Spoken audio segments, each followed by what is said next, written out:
call yourself a man? You know you're a lying, low-life, motherfucking gambling degenerate prick. You know that's what you are? Hello, you degenerate fucks, and welcome to The Degenerate Gambler.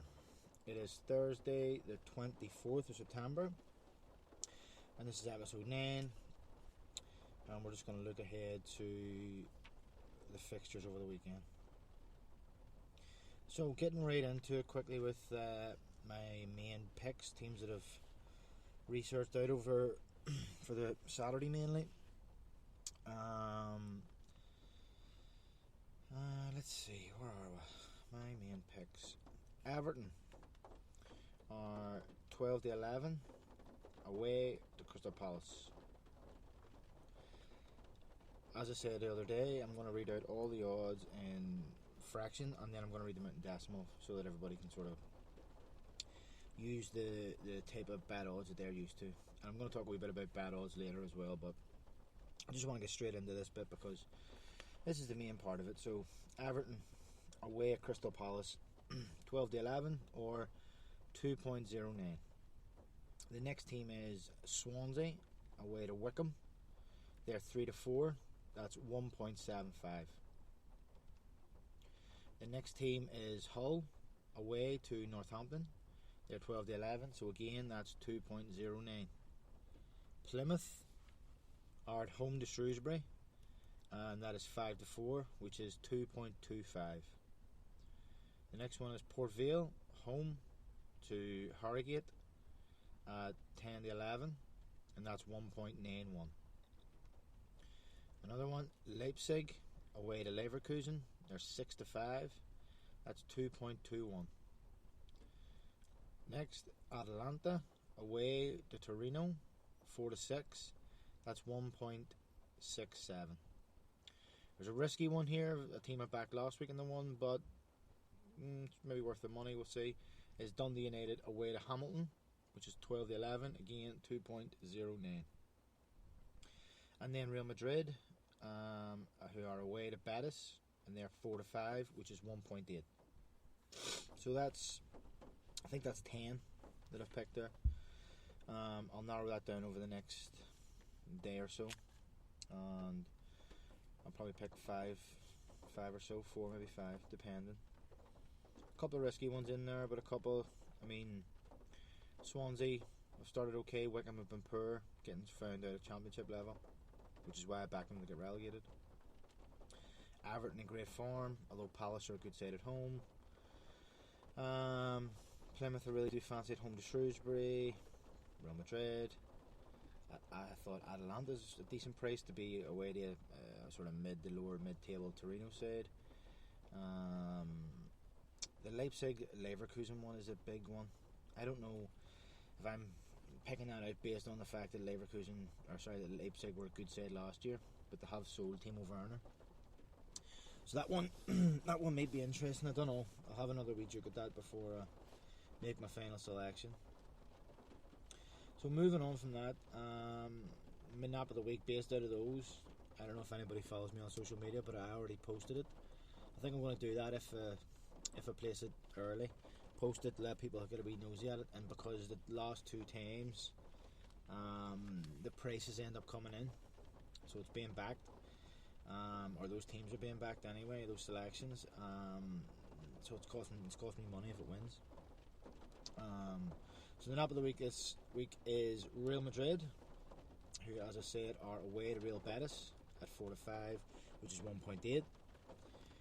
The reason I picked them is Real Madrid have only got 1 point so far, so they need to start getting points on the board.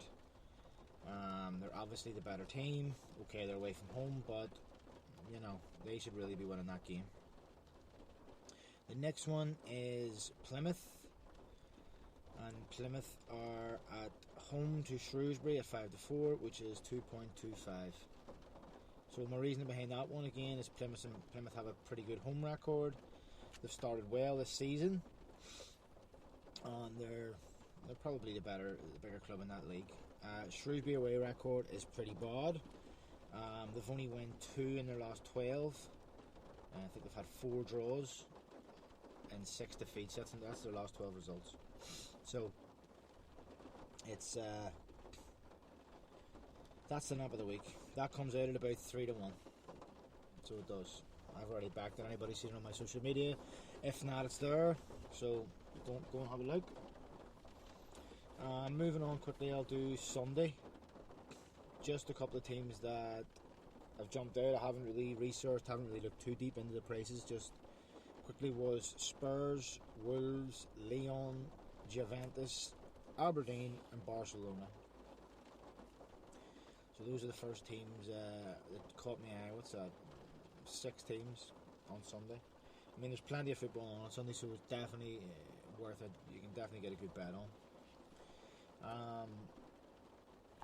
Just quickly, if you're on Apple or whatever, or any of the podcast apps that allow you to do so, would you give a review and give it 5 stars? And obviously, you all know how to get in contact.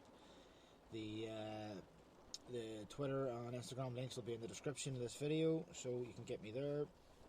If you want to send me any bets or anything really, questions or challenge anything I've said, any picks I've made or whatever, you can get me over there at Twitter or Instagram. Shout out to Zuni again, who selected some of the selections that I had looked at for midweek. He had selected a few different ones as well, and luckily for him, they all were correct, and he won himself a nice wee bet. So good, well done there, Zuni. And just speaking about that, that's brought me on to the types of betting odds. So obviously you have your fractional and your decimal. They are the most popular around the world, I'd say. But also you do have the American system, which is based on basically a plus and minus system. For me, I use fractions. I always have used fractions. That's how I was taught by older people, family members, whatever, and older mates who bet. But it seems to be, from what I've sort of found out asking people and whatever, and looking around to see what people do, seems to be younger people seem to use a lot more decimal. A lot of tipster pages online, or so-called tipsters, whatever you want to call them, a lot of them use decimal odds. So I don't know, is that because they're affiliated to people? Do they want them to use decimal? I'm not really sure. But yeah, I say the other one is the American. So I'll give you a couple of examples here of how they work out. So for me, a fractional, say 4 to 5, which is close to evens, 1 point under evens. For decimal, that's 1.8. And then for the American style, that's minus 125. I have no idea what that American means, but I think it means that you get, if you put $100 on, you get 125 back. As far as I'm aware, that's what it means. But yeah, so I've sort of made it a thing of myself to try to learn. And obviously I'm going to read out the bets every week in the decimal as well, because it is a popular way of people to bet. But I'm really going to stick to it and try to learn and be sort of confident using both of them. As I say, at the minute I can, in my head, basically count up a decent amount of bets in my head with using fractional. But I'd like to be able to convert fractions into decimal without having to do what I'm doing now, which is using an app where it gives me all three. It gives me fractional, decimal, and American. But as I say, so that was 4 to 5. So let's see what say 6 to 5 is. So 6 to 5 is 2.2 in decimal and 120. So that's plus 120 in American. Let's see what a big bet is. Let's see, like 2 to 1. So 2 to 1. 2 to 1, obviously fractional. Decimal, that's 3.00 if you want to put it.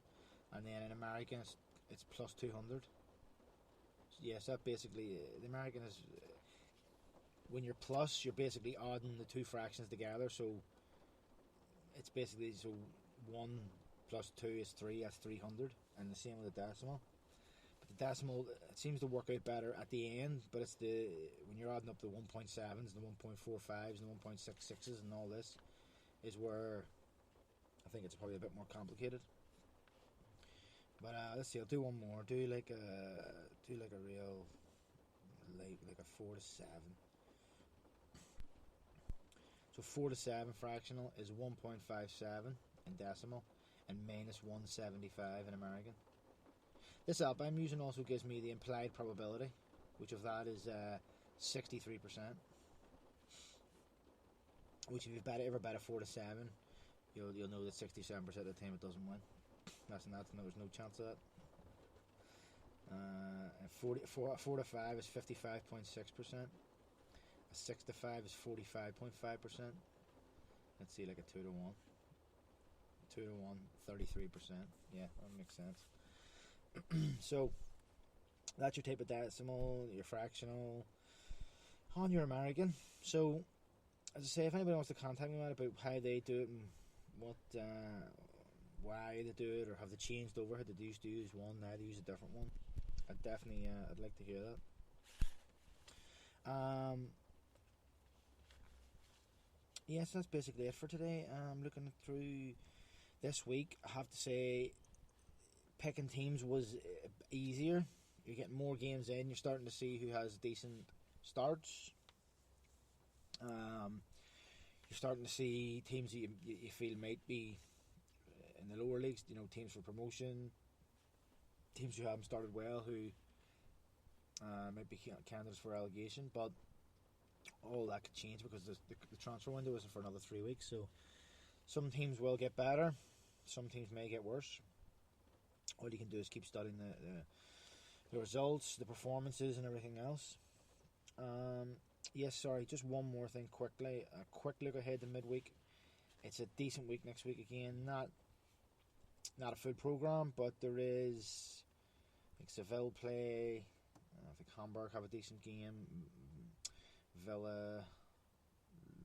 Liverpool play on Monday night. I think the Villa play Monday night too.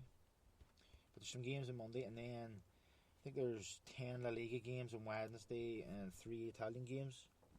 So again, enough maybe if I was looking at it, maybe to do 1 or 2 bets during the week. Maybe a rolling bet, maybe a bet over 2 nights, but there's definitely enough to do a full fixture list. But I'd say this week's looking good. Happy with my selections. All it's going to be is the next day, I suppose, until this time tomorrow, for me to narrow that down from 5. I mean, this week I said I'm going to continue to do my 3 draws, basically just based on instinct, and there's still not a lot of data as far as both teams to score and overs, but I'm going to stick with that for a couple more weeks just to see where it goes. As I say, the form is starting to come in late, so it should be easier to get a couple of winners in that, which usually in the last few years has been my main way of winning was overs. But I don't know, this year I think VAR has a wee bit to play in it, but I'm betting in lower league games where there is no VAR and still not getting them up. So as I say, that'll do for today. So it just leaves me to say good luck and happy punting.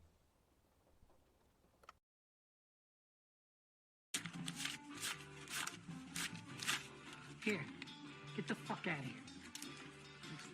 Yeah, thanks. Let me find out you fucked up. I'll leave you wherever I find you.